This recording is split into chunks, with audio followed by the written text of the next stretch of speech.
यानी 1675 ईस्वी में निकोलस फ्लैमेरी ने पदार्थों को 3 वर्गों में बांट दिया था। एक था वेजिटेबल यानी वनस्पति पदार्थ, दूसरा था हमारा एनिमल यानी जंतु पदार्थ, तीसरा था मिनरल यानी खनिज पदार्थ। यानी पदार्थों को निकोलस फ्लैमेरी ने 3 भागों में बांट दिया था: वनस्पति पदार्थ, जंतु पदार्थ, खनिज पदार्थ, वेजिटेबल, एनिमल एंड मिनरल्स। तो वेजिटेबल्स क्या होता है? तो वे पदार्थ जो हमें पेड़ पौधे, गाछ वृक्ष और साग सब्जियों से प्राप्त होते हैं उसे हम वेजिटेबल पदार्थ कहते हैं। फॉर एग्जाम्पल यहाँ पर लिखे हैं लेमन, यानी लेमन में होता है हमारा सिट्रिक एसिड। लेमन एक क्या है? तो लेमन एक नींबू है जो कि नींबू के पेड़ पर यह पाया जाता है। तो ये एक तरह का वृक्ष पर हुआ, तो लेमन में हुआ सिट्रिक एसिड। टैमरिंड ये होता है इमली, इमली भी पाया जाता है हमारे वृक्ष पर, तो टैमरिंड में यहाँ पर हुआ। टैमरिंड में होता है टार्टरिक एसिड। एप्पल में होता है मैलिक एसिड। टोमेटो में होता है ऑक्जेलिक एसिड। सिट्रिक फ्रूट में होता है एस्कॉर्बिक एसिड। एस्कॉर्बिक एसिड में पाया जाता है विटामिन सी। यह सवाल बहुत बार पूछा गया है कि एस्कॉर्बिक एसिड में पाया जाने वाला विटामिन का नाम है, तो विटामिन सी होता है। यानी जितने भी खट्टे फल होते हैं, खट्टे फल में प्राय विटामिन सी पाई जाती है। तो पहला निकास क्या था? यानी पदार्थों को 3 वर्गों में बांटा था: वेजिटेबल, एनिमल और मिनरल्स। तो वेजिटेबल्स मतलब क्या? तो वे पदार्थ जो हमें साग सब्जियों और पेड़ पौधों से प्राप्त होते हैं उसे हम वेजिटेबल पदार्थ कहते हैं। जैसे लेमन हो गया, लेमन में सिट्रिक एसिड, टैमरिंड में टार्टरिक एसिड, एप्पल में मैलिक एसिड, चाय में टॉनिक एसिड। तो ये हमारे हो गए वेजिटेबल क्लास। अब इसके बाद से यहाँ देखिए ना, यहाँ पर लिखे नोट में लिखे हैं, यानी पृथ्वी पर पाए जाने वाला सबसे अधिक मात्रा में कार्बोहाइड्रेट वो सेलुलोज होता है जो कि हमें प्लांट से प्राप्त होता है। तो मोस्ट एबंडेंट कार्बोहाइड्रेट इन अर्थ क्रस्ट सेलुलोज जो कि हमें प्लांट से पाए जाते हैं। ये सवाल पूछा गया है आपके बिहार बोर्ड के एग्जाम में। फिर यहाँ बात करते हैं, इन्होंने पहला अपना वर्गीकरण किया था वेजिटेबल में और सेकंड किया था एनिमल में, यानी जंतु पदार्थ क्या होता है। तो वेजिटेबल में आते हैं साग सब्जी पेड़ पौधे और एनिमल में आते हैं जीव जंतु। तो वे पदार्थ जो हमें जीवित जीव जंतु से प्राप्त होते हैं, लिविंग ऑर्गेनिज्म से प्राप्त होते हैं, उसे एनिमल कहा जाता है। जैसे में मिल्क पाया जाता है, मिल्क में होता है लैक्टिक एसिड, बटर में होता है ब्यूटारिक एसिड, मीट में होता है प्रोटीन, यूरिन में होता है यूरिक एसिड, रेड एंट को बोलते हैं फॉर्मिक, इसमें होता है फॉर्मिक एसिड। तो जो पदार्थ हमें प्राप्त हुए साग सब्जियों से उन्होंने वेजिटेबल कर दिया, और वैसे ऑर्गेनिक कंपाउंड जो हमें प्राप्त हुए एनिमल से उन्होंने इसको एनिमल क्लास में रख दिया था। जैसे मिल्क कहाँ से मिलता है? तो मिल्क कहाँ मिलता है? गाय से। गाय के दूध में क्या होता है? तो लैक्टिक एसिड होता है। तो लैक्टिक एसिड क्या हुआ? ऑर्गेनिक कंपाउंड हुआ। तो यहाँ पे इन्होंने इसको इस तरह रख दिया था। अब बात करते हैं थर्ड नंबर में। थर्ड नंबर इनका आता है मिनरल्स। तो मिनरल्स मतलब होता है खनिज पदार्थ, यानी निर्जीव पदार्थ। वे पदार्थ जो हमें निर्जीव के शरीर से प्राप्त हो उसे हम मिनरल्स कहते हैं। फॉर एग्जांपल NaCl हो गया। NaCl को बोलते हैं रॉक साल्ट। जब इसको हम प्राप्त करते हैं समुद्र के वाटर से, यानी सी वाटर से इसको प्राप्त करते हैं, तब इसको बोलते हैं रॉक साल्ट बोलते हैं। इसके बाद से H2 यानी हाइड्रोजन ऑक्साइड हो गया। CaCO3 यानी कैल्शियम कार्बोनेट हो गया। पेट्रोलियम हो गया, नेचुरल गैसेस हो गया। तो निकोलस फ्लैमेरी ने इन पदार्थों को 3 वर्गों में बांटा था: वेजिटेबल, एनिमल और मिनरल। जो हमें साग सब्जी पेड़ पौधों से प्राप्त हुआ उन्होंने उसे वेजिटेबल कह दिया। लेमन में सिट्रिक एसिड, इमली में टार्टरिक एसिड, एप्पल में मैलिक एसिड, ऑक्जेलिक एसिड पाया जाता है टमाटर में। तो ये हमारा हो गया वेजिटेबल में। एनिमल में बात करते हैं तो एनिमल में आता है यानी वे पदार्थ जो हमें जीवित जीव जंतु से प्राप्त होते हैं उसे हम एनिमल पदार्थ कहा जाता है, यानी जंतु पदार्थ कहा जाता है। फॉर एग्जाम्पल मिल्क में होता है लैक्टिक एसिड, बटर में होता है ब्यूटारिक एसिड, और यूरिन में होता है यूरिक एसिड, रेडेंट में होता है फॉर्मिक एसिड। अब बात करते हैं 3 नंबर में। तो मिनरल्स मतलब होता है खनिज पदार्थ या निर्जीव पदार्थ। तो वे पदार्थ जो हमें निर्जीव के शरीर से प्राप्त होते हैं उसे हम मिनरल्स कहा जाता है। For example NaCl sodium chloride है, H2O यानी जल हो गया हमारा, CaCO3 calcium carbonate, petroleum natural gases हो गया। तो ये हमारा रह गया। ऑर्गेनिक कंपाउंड को पहली बार निकोलस फ्लैमेरी ने 1675 में इस तरह इनको प्राकृतिक सोर्स के हाथ में इन्होंने इस तरह बांटा था। अब इसके बाद से हम बात करेंगे लेवोजियर क्लास के बारे में। फिर एंटोनी लॉरेंट लेवोजियर ने 1785 ईस्वी में इन दोनों पदार्थों को मिलाकर बोल दिया कि वो हमारे ऑर्गेनिक कंपाउंड है। आज जो हमारा मिनरल्स था वो हमारा इनऑर्गेनिक कंपाउंड है। यानी 1785 ईस्वी में एंटोनी लॉरेंट लेवोजियर ने वेजिटेबल और एनिमल को मिलाकर बोल दिया ये ऑर्गेनिक कंपाउंड होते हैं, और मिनरल्स को बोल दिया सिर्फ हमारे इनऑर्गेनिक कंपाउंड होते हैं। तो वे पदार्थ जो हमें लिविंग ऑर्गेनिज्म से प्राप्त होते हैं उसे हम ऑर्गेनिक कंपाउंड कहते हैं। यह हम बात कर रहे हैं लेवोजियर क्लास के बारे में। तो वे पदार्थ जो हमें लिविंग ऑर्गेनिज्म यानी जीवित जीव जंतुओं और पेड़ पौधे साग सब्जी से प्राप्त होते हैं उसे ऑर्गेनिक कंपाउंड कहा जाता है। और वे पदार्थ जो हमें निर्जीव के शरीर से प्राप्त होते हैं, निर्जीव वस्तु से प्राप्त होते हैं, उसे मिनरल्स यानी इनऑर्गेनिक कंपाउंड कहा जाता है। तो लेवोइयर क्लास था ऑर्गेनिक कंपाउंड और इनऑर्गेनिक कंपाउंड। तो लेवोइयर ने वेजिटेबल और एनिमल को मिलाकर बोल दिया ऑर्गेनिक कंपाउंड होते हैं, और मिनरल्स को बोल दिया कि यह इनऑर्गेनिक कंपाउंड होते हैं। यानी जीवित जीव जंतु और पेड़ पौधे शाक सब्जी से अगर प्राप्त होते हैं तो उसे ऑर्गेनिक कंपाउंड कहते हैं, और निर्जीव से अगर प्राप्त होते हैं यानी ये सब, तो वो हमारे होते हैं inorganic compound. Living organism is called organic compound और non living organism is called inorganic compound. तो ये हमारा रह गया लेवोइयर क्लास। अब इसके बाद से हमारे आते हैं जे वर्जिलियस। तो 1815 ईस्वी में जे वर्जिलियस ने अपना एक थ्योरी दिया, जिस थ्योरी का नाम था वाइटल फोर्स थ्योरी, जैव शक्ति का सिद्धांत। इस सिद्धांत के अनुसार ना, यानी अभी तक 1675 से लेकर 1815 तक ना कोई भी ऑर्गेनिक कंपाउंड लैब में नहीं बनाया गया था, जिसके वजह से ना जे वर्जिलियस ने यह कह दिया कि हम किसी भी ऑर्गेनिक कंपाउंड को लैब में नहीं बना सकते हैं। ऑर्गेनिक कंपाउंड जीवित जीव जंतुओं के शरीर में एक रहस्यमय शक्ति के रूप में पाया जाता है। तो यह कहा था जे वर्जिलियस ने, लेकिन यह बात सरासर गलत हो गई 1828 ईस्वी में। जे वर्जिलियस ने 1815 ईस्वी में अपना थ्योरी यह दिया था कि जितने भी ऑर्गेनिक कंपाउंड होते हैं वो लैब में नहीं बन सकते हैं, वह जीवित जीव जंतुओं का शरीर में एक रहस्यमय शक्ति के रूप में पाया जाता है, जो जिसको लैब में बनाना मुश्किल ही नहीं, नामुमकिन है। ये हमारा रहा वाइटल फोर्स थ्योरी, जिसको दिया था जे वर्जिलियस ने। अब इसके बाद से आते हैं 1828 ईस्वी में एफ वोलर यानी फ्रेडरिक वोलर आते हैं। जे वर्जिलियस का विद्यार्थी था एफ वोलर, जो कि 1828 में इसने इस तरह से इसका नियम को नेगलेक्ट कर दिया ना जे वर्जिलियस का, उन्होंने ना अपने लैब में यूरिया को बना दिया। यानी जे वर्जिलियस इसने अमोनियम साइनेट को लिया था, यानी NH4CnO को लिया था, और इसे अपने लैब में गर्म किया। जब इसको गर्म किया ना, तो कुछ देर बाद इसमें छोटे छोटे व्हाइट बुलबुले बनने लगे, जो एक निश्चित समय के बाद एक ठोस का रूप पकड़ लिए। तो इन्होंने इस बारे में यह कह दिया, और जिसका गुण था ना वो ऑर्गेनिक कंपाउंड की तरह था। तो इन्होंने इसके बारे में यह कहा, इसका स्टेटमेंट इस तरह था कि जब हम अमोनियम साइनेट, यानी अमोनियम साइनेट एक ऑर्गेनिक कंपाउंड है NH4CnO, जब इन्होंने अमोनियम साइनेट को गर्म किया तो इन्हें NH2C डबल बॉन्ड NH2 प्राप्त हुआ, जिसका नाम था डाई एमिनो मिथेनॉन या फिर एमिनो मिथेनामाइड, यानी इसको बोलते हैं यूरिया फिर कार्बामाइड बोलते हैं। जब NH4CnO को गर्म किया गया तो इन्हें NH2C डबल बॉन्ड NH2 प्राप्त हुआ, जिसका नाम था यूरिया, और इसका एक मशहूर नाम है कार्बामाइड। इसमें नाइट्रोजन की मात्रा 46.6% पाया जाता है। इन्होंने अपना थ्योरी दिया, और वहां से यह साबित हो गया कि ऑर्गेनिक कंपाउंड को लैब में बनाया जा सकता है। 1828 ईस्वी में एफ वोहलर ने अपने लैब में NH4CnO एक इनऑर्गेनिक कंपाउंड था, उस इनऑर्गेनिक कंपाउंड को गर्म करके जब गर्म किया तो इन्हें यूरिया प्राप्त हुआ, NH2C डबल बॉन्ड NH2 प्राप्त हुआ, जिसका व्यवहार एक ऑर्गेनिक कंपाउंड की तरह था, और इसी का नाम इन्होंने यूरिया रख दिया। और यूरिया का एक मशहूर नाम होता है कार्बामाइड। इसमें नाइट्रोजन की मात्रा पाई जाती है 46.6%। तो एग्जाम में सवाल पूछा गया है कि first organic compound prepared in lab, तो वो हमारा होता है यूरिया, इसका नाम था ऑर्गेनिक कंपाउंड। आइए हम दिखाते हैं उसका रिएक्शन, दूसरा रिएक्शन किस तरह था। तब थोड़ा इसको नोट कीजिए।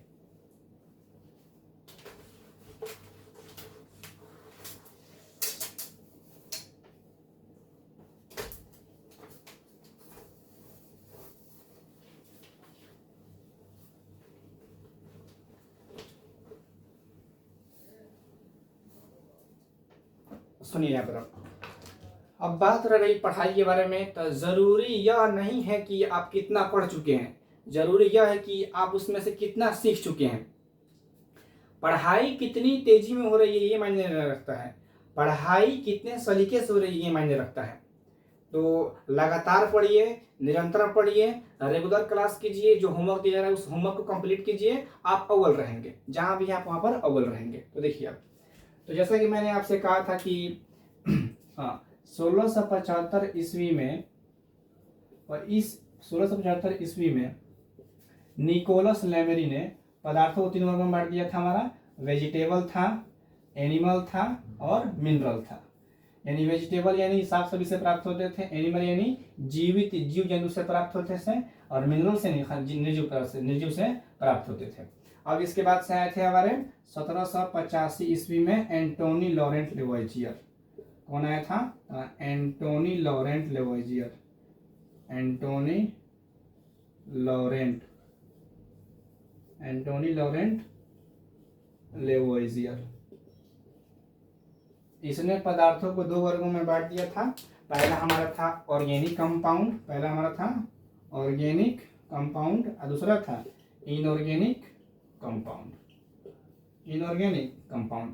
तो जो पदार्थ हमें लिविंग ऑर्गेनिज्म से प्राप्त होते थे उन्होंने इसे ऑर्गेनिक कंपाउंड कर दिया, और वे पदार्थ जो हमें नॉन लिविंग ऑर्गेनिज्म से प्राप्त होते हैं उसे इन्होंने इनऑर्गेनिक कंपाउंड कह दिया, अनऑर्गेनिक कंपाउंड कह दिया। यानी जीवित जीव जंतु से प्राप्त होने वाले पदार्थ को इन्होंने ऑर्गेनिक कंपाउंड कह दिया। इन्होंने इसमें वेजिटेबल को और एनिमल को मिलाया था, इसके वजह से ऑर्गेनिक कंपाउंड बना।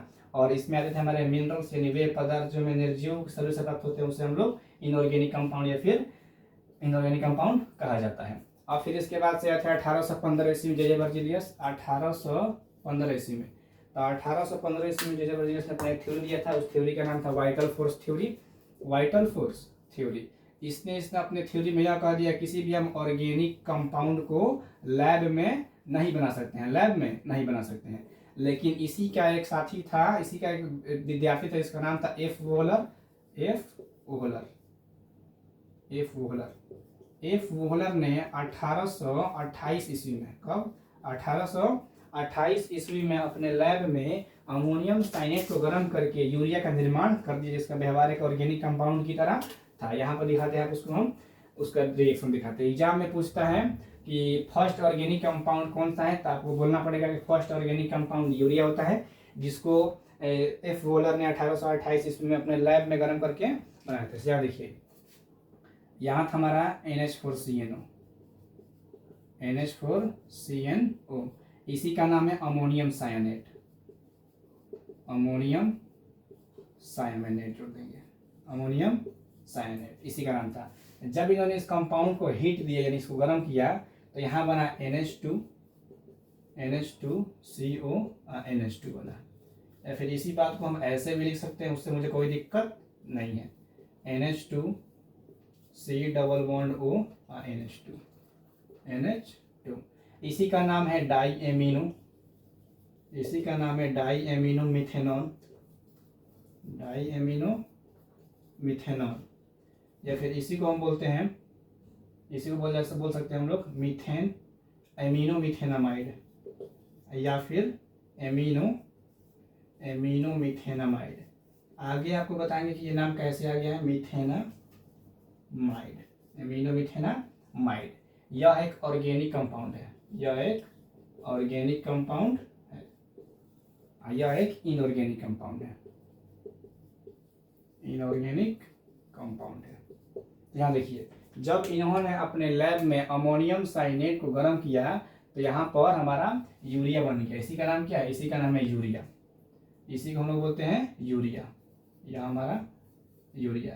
ऐसी का एक मशहूर नाम है कार्बामाइड, कार्बामाइड, जिसमें नाइट्रोजन पाया जाता है 46.6%, 46 यह ऑब्जेक्टिव में सवाल पूछा गया है कि नाइट्रोजन ऐसी अमोनियम साइनेट यानी यूरिया में नाइट्रोजन की मात्रा होती है तो 46.6% होता है, इसको याद रखिएगा। तो ये हमारा 2 नंबर ऑब्जेक्टिव, अब 2 नंबर हमारा शॉर्ट क्वेश्चन में क्या होता है जब अमोनियम साइनेट को गर्म किया जाता है। तो जब अमोनियम साइनेट को गर्म करते हैं तो NH2C डबल बॉन्ड और NH2 या फिर यूरिया बनता है, इस तरह से आपसे बोलिएगा। जब अमोनियम साइनेट को गर्म किया जाता है तो यूरिया का निर्माण होता है, और यूरिया का फॉर्मूला NH2C डबल बॉन्ड और NH2 होता है। इसको हम डाई एमिनो मिथेनॉल कहते हैं, फिर एमिनो मिथेनामाइड कहा जाता है। और इसका एक मशहूर नाम है कार्बामाइड, जिसमें नाइट्रोजन की मात्रा पाई जाती है 46.6%। तो ये हमारा रहा यूरिया किस तरह बना, मतलब फर्स्ट ऑर्गेनिक कंपाउंड लैब में किस तरह बना। और ये हमारा है first organic compound, first organic compound यानी प्रथम कार्बनिक यौगिक यही है, इसका नाम हमारा है यूरिया। बहुत ही मशहूर कंपाउंड है, याद रखिए, एग्जाम में आता है 2 मार्क्स में, यूरिया था। चलिए, ये रिएक्शन आपको लिखना पड़ेगा, तब मिलेगा आपको 2 नंबर में।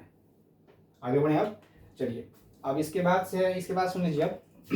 तो पहला हमारा क्लास रह गया निकोलस फ्लैमेरी का। इन्होंने पदार्थों को 3 वर्गों में बांटा था, वेजिटेबल, एनिमल और मिनरल्स। वेजिटेबल्स में हमारे आते थे साग सब्जी, मिनरल एनिमल्स में आते थे जीव जंतु, और मिनरल्स में आते हैं निर्जीव पदार्थ। यानी लेमन में होता है सिट्रिक एसिड, मक्खन में होता है ब्यूटारिक एसिड, और रॉक सॉल्ट होता है हमारा NaCl, सोडियम क्लोराइड होता है।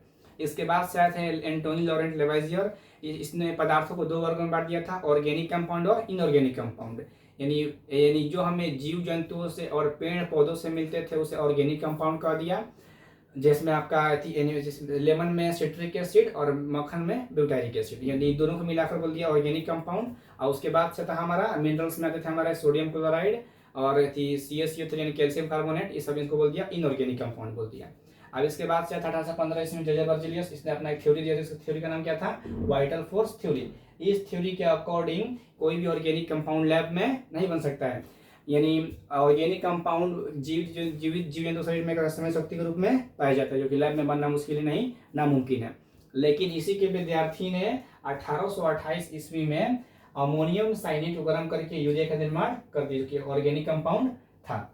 अब इसके बाद से 1845 ईस्वी में हरमन कोल्बे ने तत्वों के संयोग से एसिटिक एसिड का निर्माण कर दिया था, तो वो भी एक ऑर्गेनिक कंपाउंड होगी जो कि लैब में बन गया। दूसरी बार ऑर्गेनिक कंपाउंड लैब में बना एसिटिक एसिड, जिसको हरमन कोल्बे ने बनाया था। और फिर इसके बाद से 1856 ईस्वी में बर्थलोड ने अपने ही लैब में मीथेन गैस को निर्माण कर दिया। यानी उसके बाद से ना 1828 के बाद से लगातार ऑर्गेनिक कंपाउंड लैब में बनने लगे। यानी 1828 में बना यूरिया, 1845 में बना एसिटिक एसिड, 1856 में बन गया हमारा मीथेन बन गया। यानी इस तरह लगातार ना ऑर्गेनिक कंपाउंड लैब में बनना शुरू हो गया। तो इससे यहाँ पर वाइटल फोर्स पूरी तरह से नेग्लेक्ट कर दिया गया, जो कि जे बर्जीलियस ने दिया था। जे बर्जीलियस ने इसको दिया, जो कि पूरी तरह अस्त व्यस्त हो गया।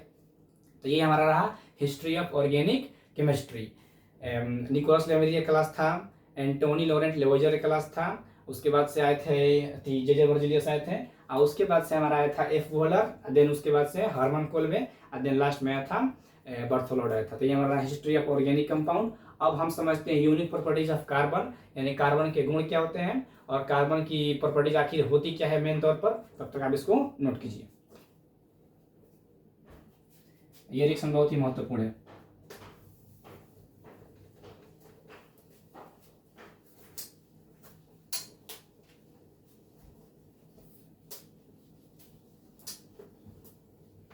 हेडिंग में लिखिएगा आप लोग यूनिक प्रॉपर्टीज ऑफ कार्बन। देखिए यूनिक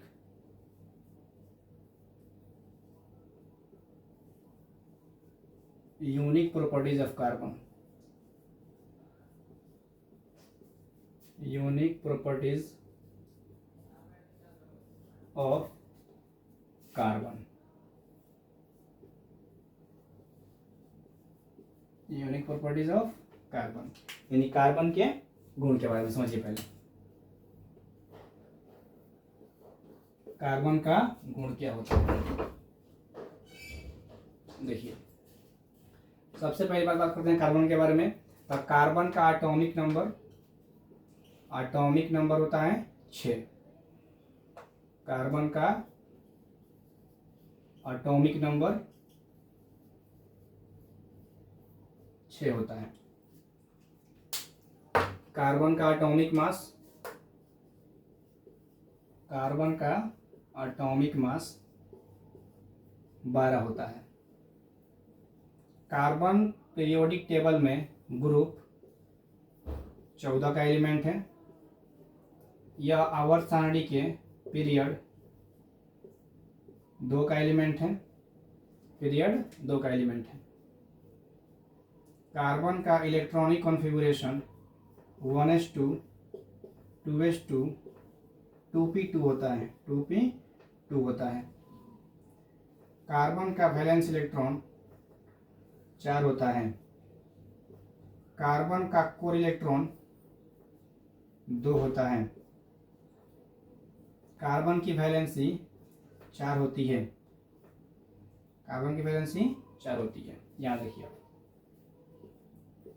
कार्बन सोज टेट्रा वैलेंसी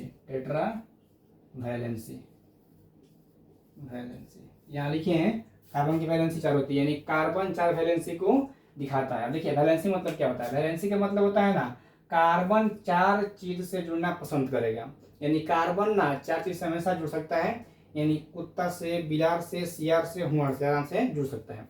तो कार्बन की वैलेंसी होती है 4। वैलेंसी मतलब क्या होता है, किसी चीज से जुड़ने की क्षमता। तो कार्बन प्रायः 4 चीजों से आराम से जुड़ सकता है। तो यहाँ देखिए ये हो गया हमारा कार्बन, 1 2 3 4, यानी इसके पास एक इलेक्ट्रॉन, यहाँ पर 2 इलेक्ट्रॉन, 3 इलेक्ट्रॉन, 4 इलेक्ट्रॉन, इसी को बोलते हैं कार्बन की वैलेंसी। आगे देखिए, अब ये हो गया हमारा carbon has a maximum multiple bond, maximum multiple bond, multiple bond, यानी कार्बन मेक मल्टीपल बॉन्ड, यानी कार्बन ना बहुत सारे बॉन्डों का निर्माण करता है, अभी अलग अलग तरह से निर्माण करता है। यहाँ देखिए, अगर यहाँ पर लिखा हुआ है ऐसे single bond C, double bond C, double bond C, single bond हो जाएगा यहाँ पर सी, ट्रिपल बॉन्ड सी, इस तरह मतलब कार्बन बहुत से बॉन्ड का निर्माण करता है। यानी कहीं पर सिंगल बॉन्ड होगा तो कहीं पर डबल बॉन्ड, कहीं पर सिंगल बॉन्ड, कहीं पर ट्रिपल बॉन्ड, यानी अलग अलग कार्बन की चेन में अलग अलग कंपाउंड का निर्माण, यानी अलग अलग बॉन्ड का निर्माण यह करता है, कहीं सिंगल तो कहीं डबल तो कहीं ट्रिपल, इस तरह करके मतलब मैक्सिमम बॉन्ड का निर्माण करता है। आगे देखिए इसका unit properties, carbon has a maximum catenation property, catenation property, यानी कार्बन के पास कैटेनेशन प्रॉपर्टी होता है। देखिए समझिए पहले क्या होता है, self linkage and an element, it is called catenation property. किसी भी तत्व को अपने साथ बंध बनाने की गुण को ही कैटेनेशन प्रॉपर्टी यानी श्रृंखलन गुण कहा जाता है। किसी भी तत्व को स्वयं के साथ बंध बनाने की गुण को कैटेनेशन प्रॉपर्टी कहा जाता है, यानी श्रृंखलन गुण कहा जाता है। जैसे यहाँ देखिए, कार्बन एक लंबी चैन का निर्माण करता है, single double single double single double, इस प्रकार के बहुत सारे चैन का निर्माण करता है, इसलिए इसको हम कहते हैं। और यह गुण केवल पूरे दुनिया में एक ही तत्व के पास है, वह तत्व है कार्बन। इसे देखिए ऐसे C C carbon, single bond single bond single bond single bond C, यानी इस तरह करके ना कार्बन लंबी चैन का निर्माण करता है, इसलिए बोलता है कार्बन की कैटेनेशन प्रॉपर्टी ये सबसे ज्यादा कार्बन के पास होती है।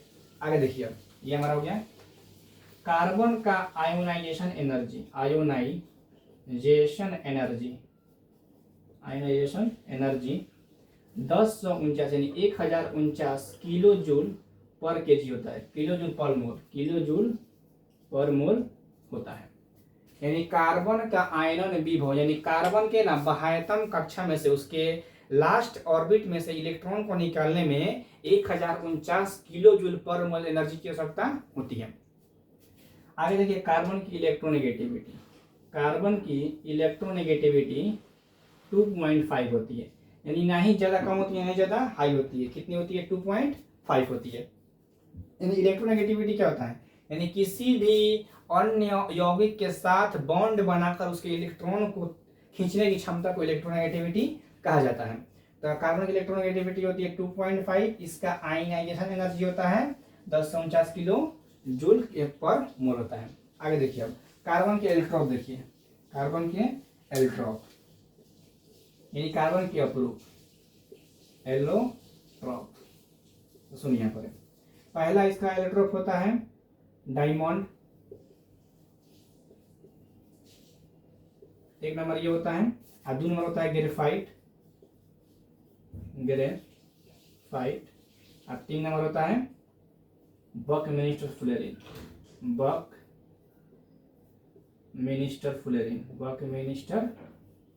फुलेरिन, इसी को बोलते हैं बिक्की बल या फिर बिक्की बेबी। तो ये हमारा कार्बन के अपरूप के बारे में। तो ये हमारा रहा मेनली कार्बन की प्रॉपर्टीज, यानी इस कार्बन प्रॉपर्टीज क्या होती है, सुनिए बराबर। कार्बन का एटॉमिक नंबर 6 होता है, इसका एटॉमिक मास 12 होता है, यह कार्बन ग्रुप 14 का एलिमेंट है, यह आवर्त सारणी के पीरियड 2 का एलिमेंट होता है, इसका electronic configuration 1s2 2s2 2p2 होता है, इसका वैलेंस इलेक्ट्रॉन 4 होता है, इसका कोर इलेक्ट्रॉन 2 होता है, इसकी वैलेंसी 4 होती है। कार्बन सोच टेट्रा वैलेंसी यानी कार्बन 4 वैलेंसी को प्रदर्शित करता है, रिप्रेजेंट करता है, यानी कार्बन 4 अलग अलग चीजों से आराम से जुड़ सकता है, उसी को बोलते हैं वैलेंसी। कार्बन के पास मैक्सिमम मल्टीपल बॉन्ड बनाने की क्षमता होती है, यानी लंबी चैन के साथ कहीं सिंगल कहीं डबल कहीं ट्रिपल बॉन्ड इस तरह करके चैन का निर्माण वो करता है। अर्थात इसके पास कैटेनेशन प्रॉपर्टी यानी श्रृंखलन गुण भी होता है, यह अपने साथ बहुत सारे कार्बन के साथ मिलकर बॉन्ड का निर्माण करता है, यानी एक लंबी चैन का निर्माण करता है, इसे हम कैटेनेशन प्रॉपर्टी कहते हैं। और यह प्रॉपर्टीज केवल कार्बन के पास पाई जाती है। कार्बन का आयनन विभव 1049 किलो जूल पर मोल होता है, यानी कार्बन के बाहरी कक्षा में से इलेक्ट्रॉन को निकालने में 1049 किलो जूल पर मोल ऊर्जा की आवश्यकता होती है। कार्बन का इलेक्ट्रोनेगेटिविटी 2.5 होता है, यानी कार्बन किसी भी अन्य कंपाउंड के साथ बॉन्ड बनाकर उसके इलेक्ट्रॉन खींचने की क्षमता 2.5 होती है। और कार्बन के अपरूप यानी जिस तत्वों का, जिस एलिमेंट का सूत्र बन जाए उसे उसका अपरूप कहा जाता है। तो कार्बन के अपरूप होते हैं डायमंड यानी हीरा, ग्रेफाइट और बकमिस्टर फ्लोरीन। इसी का एक और नाम होता है बिक्कीवल या फिर बिक्की बेबी।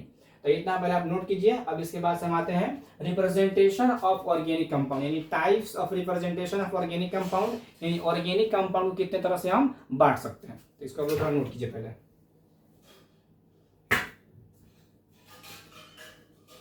चलिए हेडिंग में लिखिएगा रिप्रेजेंटेशन ऑफ ऑर्गेनिक कंपाउंड।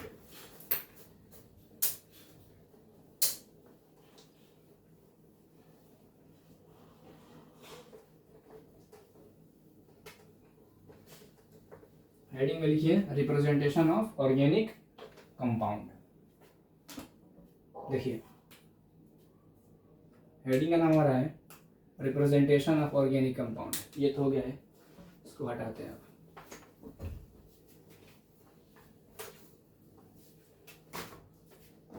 चलिए हेडिंग हमारा रहेगा रिप्रेजेंटेशन ऑफ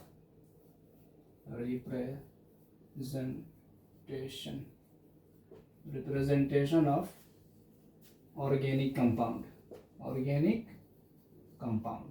यानी हम ऑर्गेनिक कंपाउंड को कितनी तरह से व्यक्त कर सकते हैं, प्रदर्शित कर सकते हैं। तो सुनिए यहां पर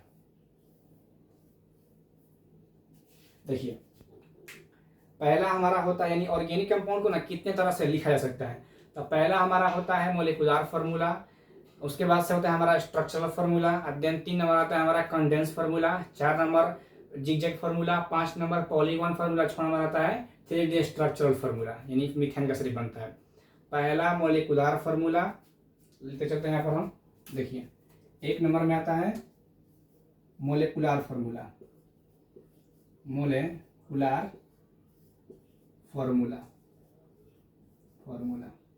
इसी को हिंदी में बोलते हैं आणविक सूत्र।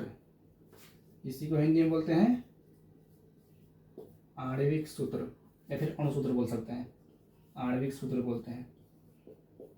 और 2 नंबर होता है स्ट्रक्चरल फार्मूला,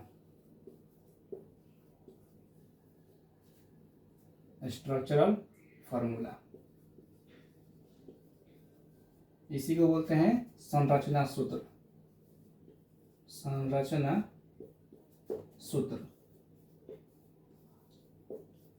और 3 नंबर में आता है हमारा कंडेंस फार्मूला, इसी को बोलते हैं युक्ति सूत्र। 3 नंबर में आता है कंडेंस फार्मूला, इसी को बोलते हैं युक्ति सूत्र।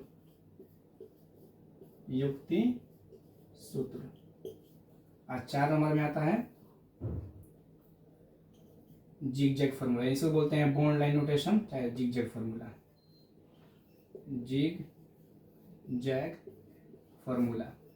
आबंध रेखा सूत्र बोलते हैं इसको, आबंध रेखा सूत्र बोलते हैं इसको। 5 नंबर में आता है पॉलीगॉन फार्मूला,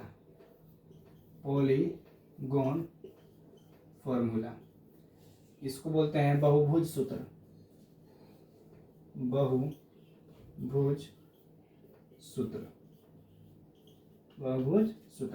और 6 नंबर में आता है हमारा 3D स्ट्रक्चर ऑफ मीथेन, यानी 3D स्ट्रक्चरल फार्मूला। 6 नंबर में 3D स्ट्रक्चरल फार्मूला, इसी को बोलते हैं त्रिविमीय सूत्र।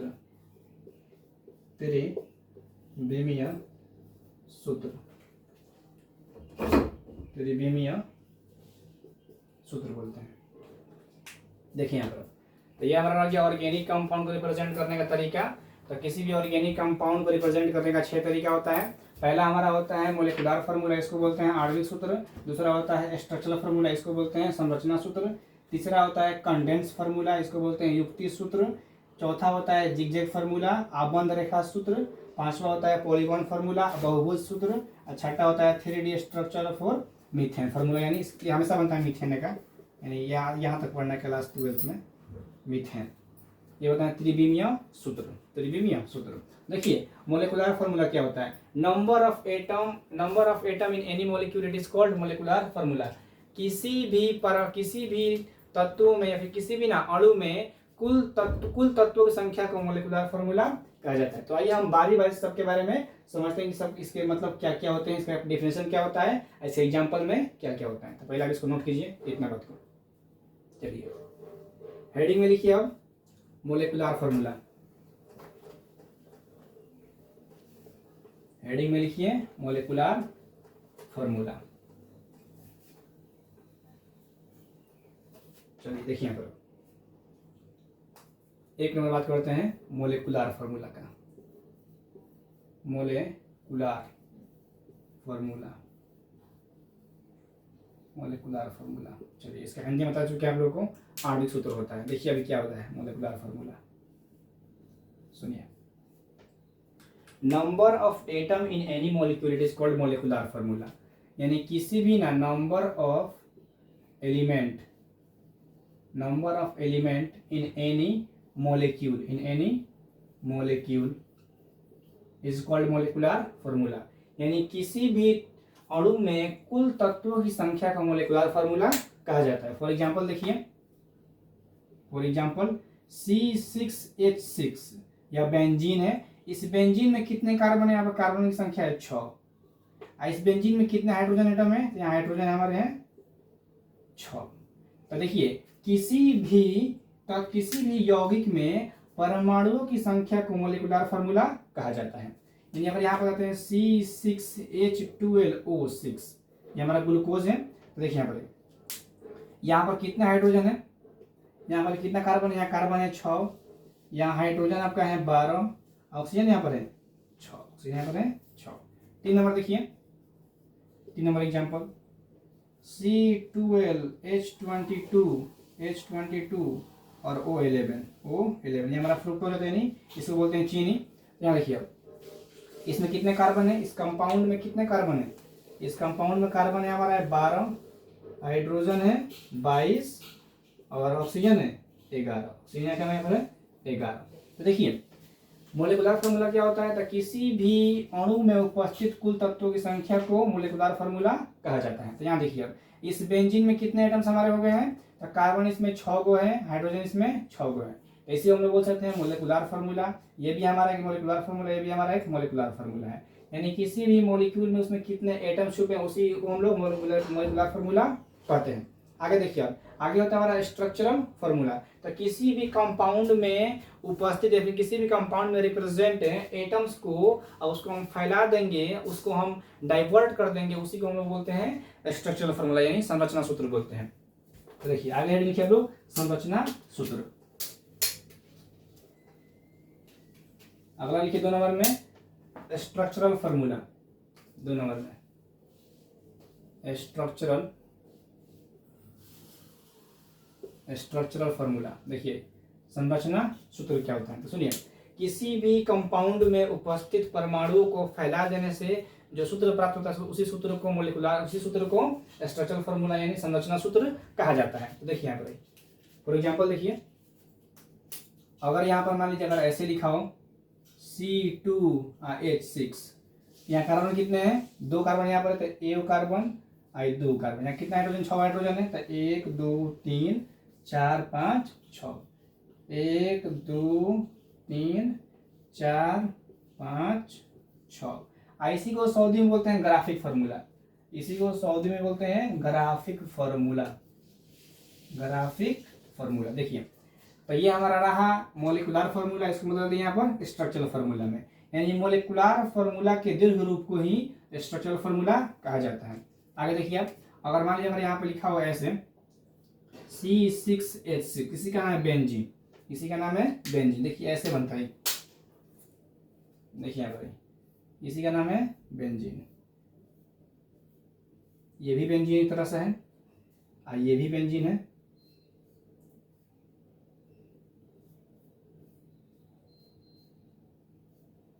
ये हमारा है बेंजीन, दो दो चार छः। ये भी क्या हमारा है double single double single double.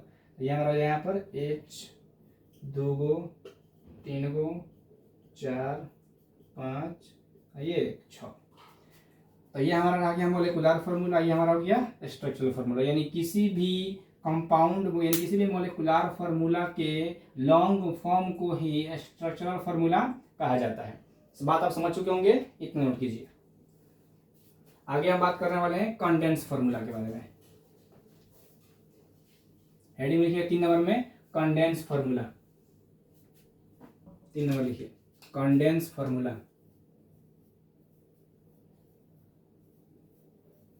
Condense formula 3 number.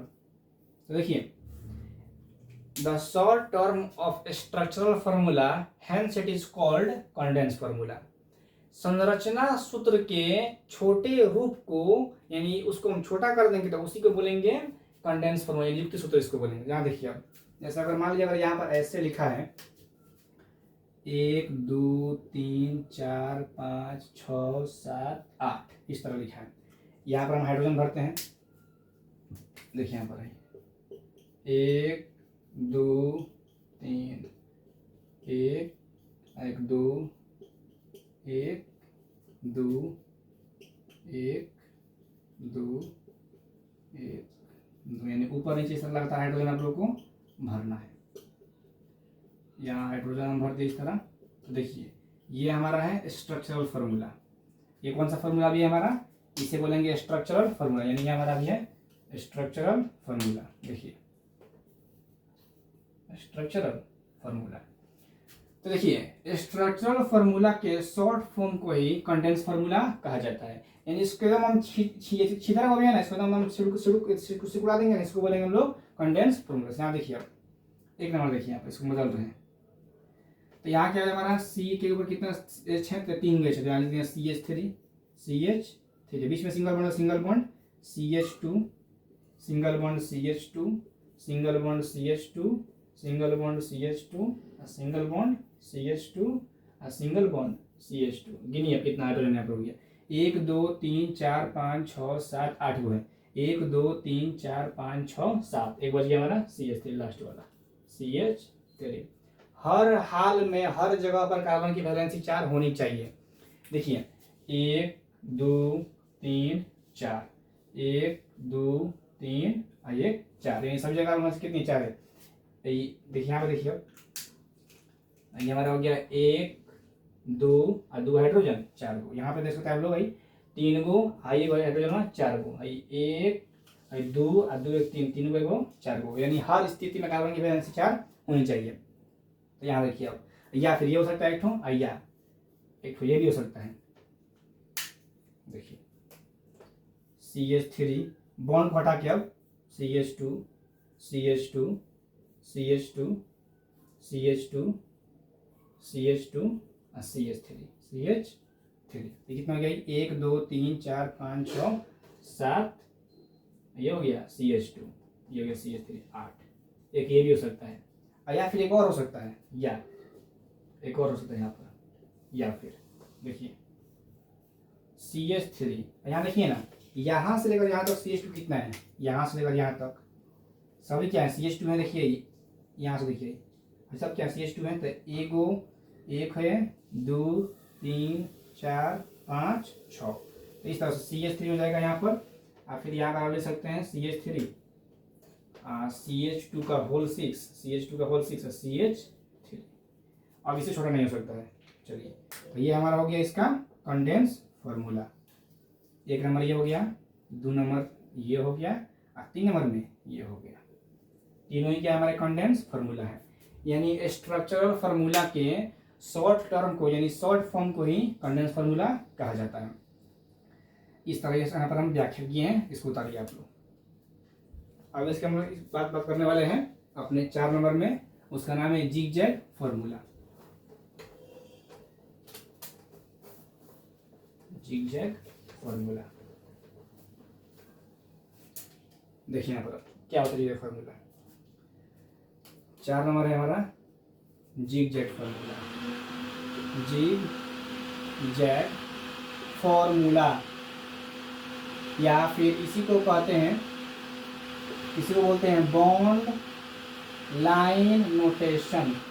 Bond line notation, bond line आबंध रेखा सूत्र। देखिए यहाँ पर आबंध रेखा सूत्र मतलब क्या हुआ, इसमें सिर्फ हम बात करेंगे लाइन के द्वारा, यानी ना लाइन जहां से शुरू हो, जहां पर मुड़े, जहां पर खत्म हो, वहां पर कार्बन होंगे और वहां पर कार्बन अपने वैलेंसी के साथ संतुष्ट रहता है। यानी कार्बन की वैलेंसी 4 होती है, तो 4 वैलेंसी के साथ वहां कार्बन हर स्थिति में रहता है।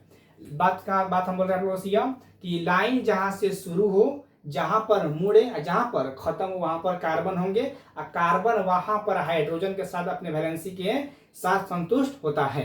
यहाँ देखिए, जैसे तो देखिए यहाँ पर 1 2 3 4 इतना समझिए। तो देखिए लाइन जहां से शुरू होती है और लाइन जहां शुरू होती है जहां पर खत्म होती है, इन दोनों पॉइंट को बोलते हैं टर्मिनल लाइन। इसका नाम क्या है? Terminal line, terminal point, terminal ये पॉइंट हमारा है, टर्मिनल पॉइंट। तो देखिए लाइन जहां से शुरू होती है यहाँ पर खत्म होती है, उसी का नाम क्या है? टर्मिनल पॉइंट है। और जहां पर लाइन मुड़ती है उस पॉइंट को बोलते हैं लाइन जंक्शन। इसी को बोलते हैं लाइन जंक्शन, लाइन जंक्शन।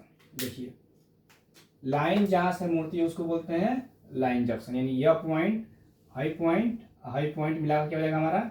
इन तीनों पॉइंट को बोलेंगे लाइन जंक्शन। तो सुनिए, यहाँ पर कार्बन, यहाँ पर कार्बन, यहाँ पर कार्बन, इस पॉइंट पर कार्बन और इस पॉइंट पर कार्बन। जहां से लाइन शुरू हो, जहां लाइन मुड़े और जहां पर लाइन खत्म हो, वहां पर कार्बन अपने वैलेंसी के साथ संतुष्ट रहते हैं।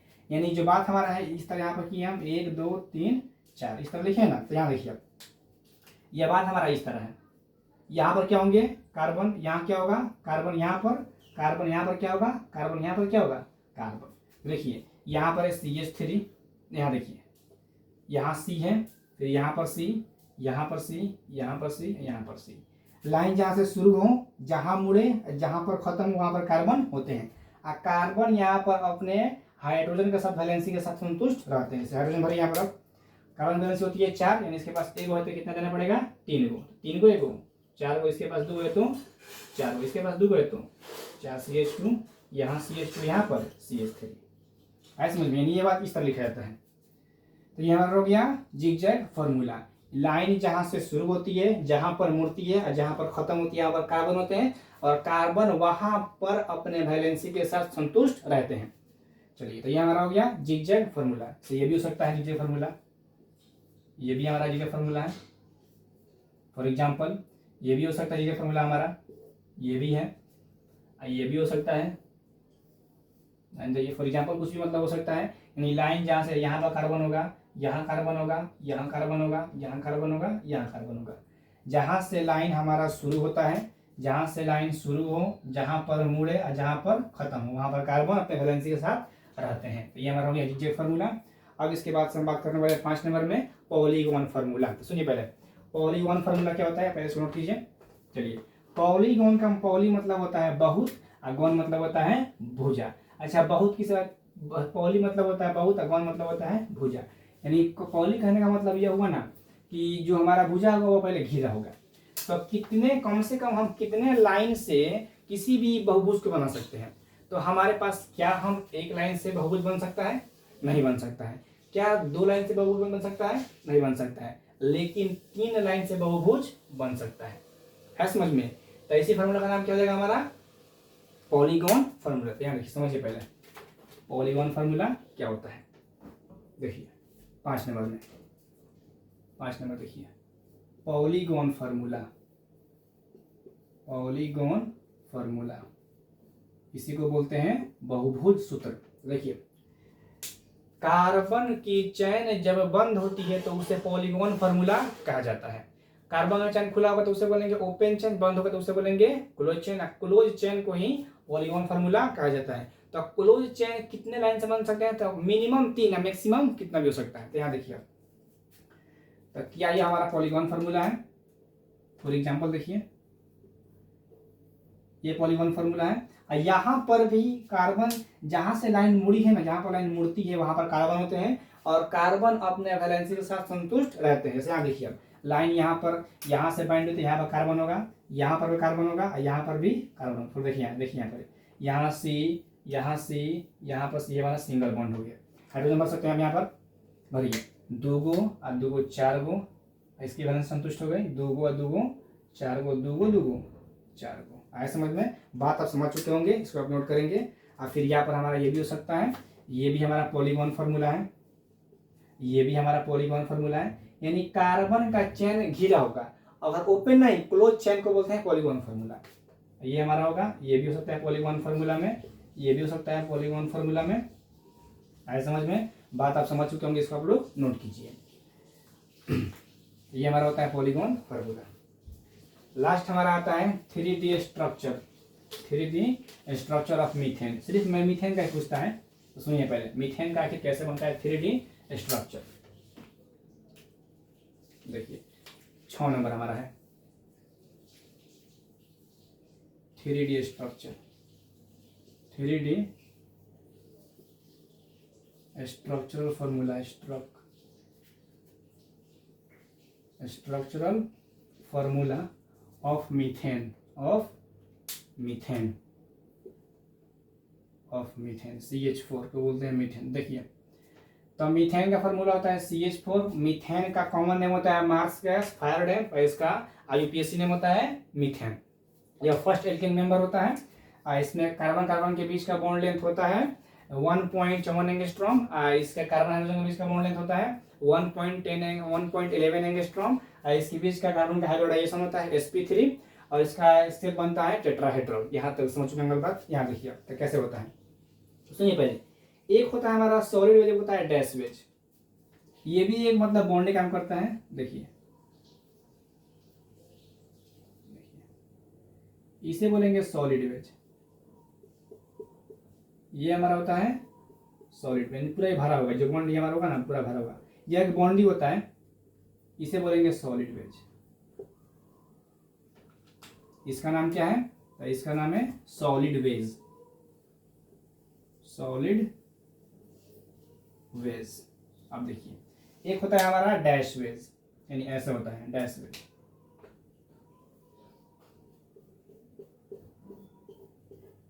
ऐसा समझ में? इसे बोलेंगे डैश वेज।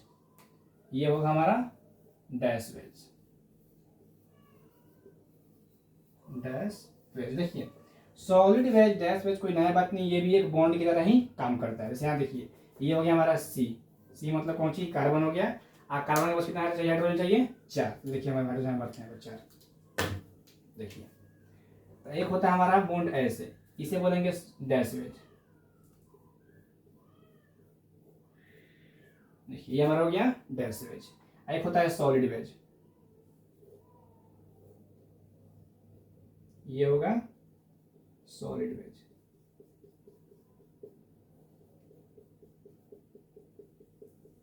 ये हो गया सॉलिड वेज।